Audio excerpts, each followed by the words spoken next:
In here is the Magnum65. It has one trick up its sleeve. It's got a fully functioning revolver, kind of. And you can stick your finger in it. And it sounds pretty good.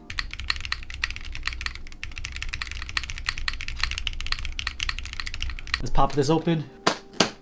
This keyboard is designed by Carryworks. It's a pretty wild concept. Being based off of a Magnum, does it stack up against other options? Or is it an overpriced mistake? Yeah, the concept sounds cheesy. And that plate, no way this sounds good, right? But I was wrong. This showcase is sponsored, but you know my opinion is always my own. You know I keep it raw. First and foremost, let's talk about that briefcase I showed. This is complete overkill. It's pretty lightweight. It's not really gonna protect anything.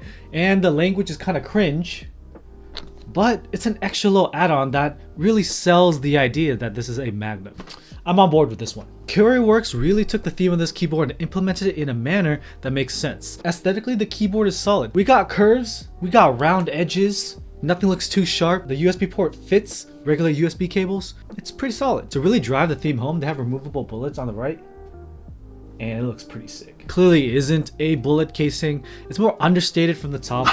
Alright, Fuji's joining us today. Hello, Fuji. It's a bit more understated and it has some finesse. From far away, it just looks like a design element and doesn't really scream gun at you. It blends into the keyboard aesthetic well. They implemented some cool RGB elements at the top and it's pointing away from you, so it's not going to flashbang you every time you use it. Of course, an extra element like that makes it a little bit more complicated for the wiring, but we'll get into that in a minute. The package as a whole feels hefty and quality. And the main draw is right here.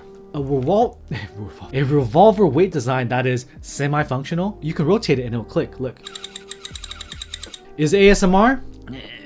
Not really. But what if I lube it up? We did try that on stream and this is the lubed up version and it made absolutely no difference. Unfortunately, I just got it really sticky and like slippery. The design itself is extremely clean for a 65% keyboard. Unfortunately, you have to flip it over to play with the revolver.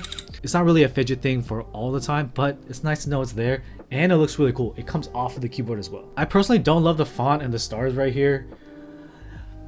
It's just kind of cheesy, but I do like that's an extra badge. By itself, it would be fine, except they also put the name underneath the USB, or on top of the USB. And they also put .65 bullets here.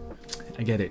It's a gun. I think it's best to remove some of the branding, and I think removing the one by the USB is best. Keep the back weight as big as possible. I like it's pretty balanced the way it is. Without it, it may look a little bit naked. The assembly was pretty straightforward. The gasket sucks, the battery already installed, and one ribbon cable and a GSD. I normally hate it when you have multiple things like a battery RGB module because often you need a ribbon cable, and ribbon cables are finicky and it's hard to know which direction it goes in. So I really think it's still a pain point that we're using it, but you gotta have the RGB. With the ribbon cable, it allows the RGB to be offset from the PCB. Otherwise, with it being on the PCB, it only goes up or down. So it's only literally one dimension. With the ribbon cable, you can go in any direction, so you really get that glow effect. When you open it up, you can see the internal weight design. So on the back side of this, there's another piece of artwork and engraving. It looks really cool. In the back corner, there is a brass ID badge and it's numbered. For collectability purposes, that is really nice to see. I know like not everyone cares about the numbering and how many units exist. It makes it a little bit more personal. It's like if I'm number 69, that's gonna be the best thing that happens in my life. The battery itself also has its own label and it matches the internal engraving with the peace sign, which is kind of a juxtaposition considering it's a gun used for violence. I guess they're trying to be funny here. Use the gun to push for peace. I don't really know. Overall, it has really clean anodization. It's just my fingerprints from my sweaty hands because it's really hot in this room. There's no internal machining marks. It's really top notch. Like I said in previous videos, you'd have to try really hard to screw up the physical aspect of a keyboard these days. Like trying to take on the CNCing yourself stateside. Once it was disassembled, I realized something. The skinny plate, which is a concern because there's all these flex cuts in it, is pretty stiff, which is good. My concern from first looking at it was that the plate was lacking in structure. With all the space and air in the plate, it's not doing anything. So you end up having a really flexible but extremely quiet typing experience. And that's just a weak sound, and personally I don't like that. Also, they gave me the 1.2mm PCB and I also had flex cuts. So it has double flex cuts. Oh no. We put the switches in one by one, but wait a minute. The ISO compatibility. I've experienced this before on a Cape Defense board. So over here, with ISO compatibility, it means that you're gonna be able to fit that big ISO enter, but because of that, the plate needs to accommodate it and there's more holes in it. So there's a physical piece of plate here that stopped me from putting in the pipe key, which sucks. And I was trying to avoid using my flush cutter because I was afraid that flush cutter couldn't cut through aluminum. Spoiler, it can. So I used a little plier to try to bend it. I made it worse and ruined it, but hey, it's not my fault. there was no way to build this in standard ANSI without modifying the plate, and modifying aluminum is scary. With the AL6 we had to modify polycarbonate. That is less scary because it's like a plastic. Aluminum, but at least it was just the nub, so the nub is easy to clean cut if you use a flush cutter.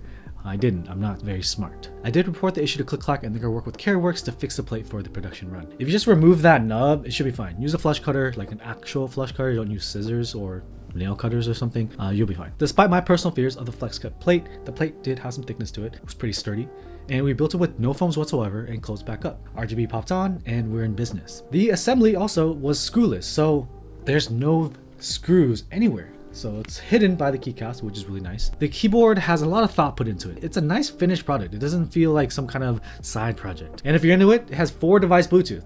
Wireless is the future, but I still don't trust for gaming personally. I don't use the Bluetooth, but if that's something you care about, it's here. So all put together, how does this sound?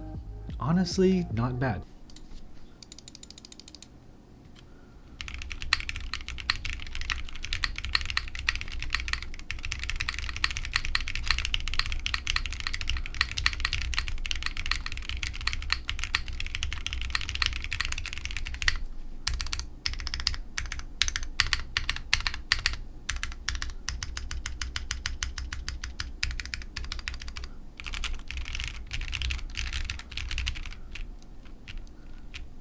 I was bracing for worse. I saw the design, I saw the flex cuts, I saw the 1.2mm PCB. I was like,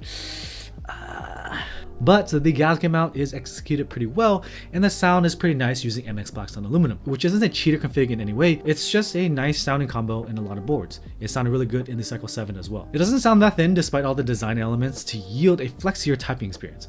I think this is due to the stiffer plate holding it all together. I dig this a lot, and once assembled, the design elements of the keyboard really look nice together. Like, you wouldn't be able to tell it's a gun until wha-bam! Pew pew! Really, it just looks like a well-designed keyboard, and you don't really see like it's like a keyboard shaped like a gun, you know? It's just like the inspiration of a certain item put into the keyboard and implemented in a tasteful way. The main thing I really hate is this says .65 bullets. Like, we don't need to be that explicit. Come on now. Now, the price of this keyboard. Is it 4 digits? No. It's $379 in group buy. Honestly, it's pretty damn good. The price to hit for a basic 65% keyboard with a small weight is around $300.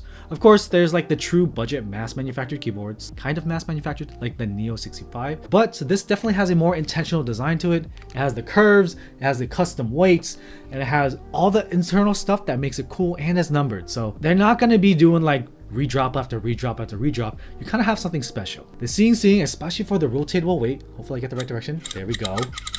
Is super nice. Fortunately, you can't take it apart yourself, which is a good thing considering I know I would break it if I took it apart. And the bullet casing on the side is very minimal. It's not in your face. The internal badge and engravings, everything actually makes me think it's worth the value if you are into kind of like the cowboy style with the guns and the pew pew pew pew and the, you know, the duels. I don't really know. It's not my flavor. So if you want something unique, this is something that you could consider. If you want a budget keyboard focused on sound performance, there's plenty of options for you. This is a hobby of preference, and if you have the budget and you like the flexible typing experience here, it's a nice solid sounding keyboard. I personally wouldn't buy this because I'm not really into guns and McCree wasn't my main on Overwatch, so I'm not the target customer. But I'm really impressed with the package that's offered here, if you're willing to enter a group buy. These days, you really don't have to. But Click-Clack has been doing a good job fulfilling, so you should be in good hands. That's the review for the Magnum 65. Thanks for watching, and I'll see you in the next one. Peace.